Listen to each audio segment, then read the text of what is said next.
So the day has finally come. Studio Ghibli has finally made a CGI movie. Let's see where this ends up at.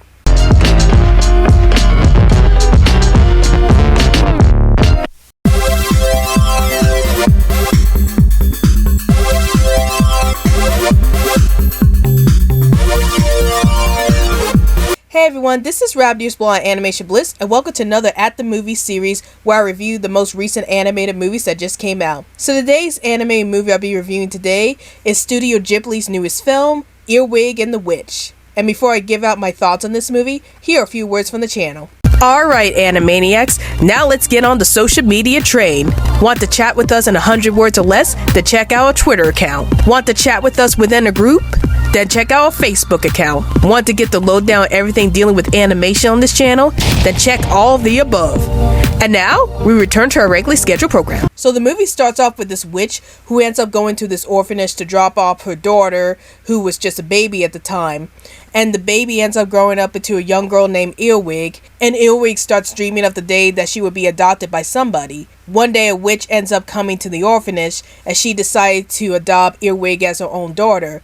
And at first Earwig didn't want to go with this witch, but then she ends up going with the witch, and the witch ended up mistreating Earwig throughout the entire film, as she made Earwig do a lot of hard chores, and she wouldn't teach Earwig any magic, and this causes Earwig to rebel against the witch throughout various points of the film, and that's basically what this film is all about. So what are my thoughts about this film? Honestly, I thought this film was okay. Like, I didn't think it was one of the greatest films from Studio Ghibli. Trust me, I've seen a lot of fantastic films from Studio Ghibli before, and Earwig and the Witch wasn't one of those films. But before I get into some of the problems that I have with this film, let's talk about some of the things I did like about this film. First off, I like the fact that this film attempted to do something different from the other Studio Ghibli films. Like in this case, it's actually in fully CGI instead of being hand-drawn like the previous Studio Ghibli films. And I actually find that to be really interesting because I like seeing animation studios do different things with their animated movies. So in the case of Studio Ghibli, I like the fact that they were able to do a movie that was fully CGI animated instead of hand-drawn animated. And that's what made this movie a bit interesting to me in terms of animation style. I also like the premise of this movie, as it's about a young girl who ends up meeting with a witch and she wants to learn magic spells from the witch, and I like that premise because I love watching movies with fantasy settings, and I especially love watching movies that deal with witches. So the fact that this movie is about a witch has me really interested in the premise of the story. Another thing I liked about this movie was that it seems more modern than the previous Studio Ghibli films.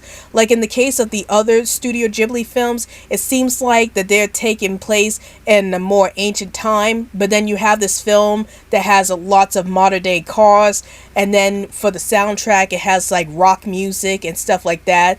So that was something I really enjoyed about this film, was the more modernized look for the film, especially with the soundtrack and the world setting is more modern than the previous Studio Ghibli films.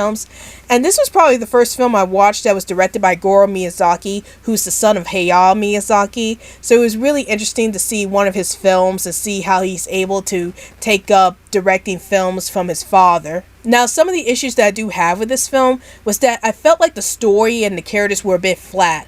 Like, we don't know much about these characters or their backstories. Like, we don't know why the witch at the beginning of the film left Earwig at the orphanage in the first place. Like, the movie didn't really explain any of that.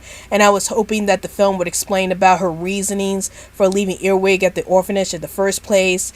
And then there was a lot of things about the characters that I don't really know much about. Like, I don't know much about the witch who's taking care of Earwig and how come she's so mean towards Earwig throughout the film. Like, the film didn't really explain those elements very well.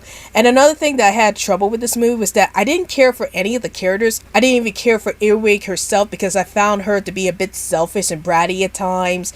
And it doesn't seem like she was trying to progress as a character, or at least she was trying to be nicer as a character throughout the film. So I did have a bit of a problem with Earwig herself as a character because I found her to be very unlikable. I even found the people that she was staying with, like the witch, to be unlikable. The only character that I really liked in this film was the mandrake who lives with Earwig and the witch. So I wanted to see more scenes with the mandrake and learn more about his backstory, and the film didn't really deliver on his backstory. And another issue that I had with this film was that the CGI animation looks a bit odd at times. Like, there were times where the characters' expressions look so weird to me, especially Earwig's expressions whenever she's scowling towards people. It's just that her expressions look so weird and it kind of taken me back a bit. So overall, Earwig and the Witch was a meh movie to me. Like, I didn't think it's one of Studio Ghibli's best films, and even though I like the premise of the movie about this girl meeting a witch, and I like the modern day setting of this film, and I like the fact that this film was trying to do something different from the other Studio Ghibli films by being completely in CGI animation instead of hand-drawn animation, I still didn't really care for the characters, and I felt like they could expand more on the story and the characters themselves so that I can enjoy this film a bit more. So those are my thoughts on Earwig and the Witch, and tell me in the comments down below. Have you seen Earwig and the Witch? And if you have, did you like the film? Did you hate the film? And what's your favorite Studio Ghibli film? Please feel free to tell me in the comments down below. Well, hope you guys enjoyed this video. This is Rabbit's blog Animation Bliss, and I'll see you guys later.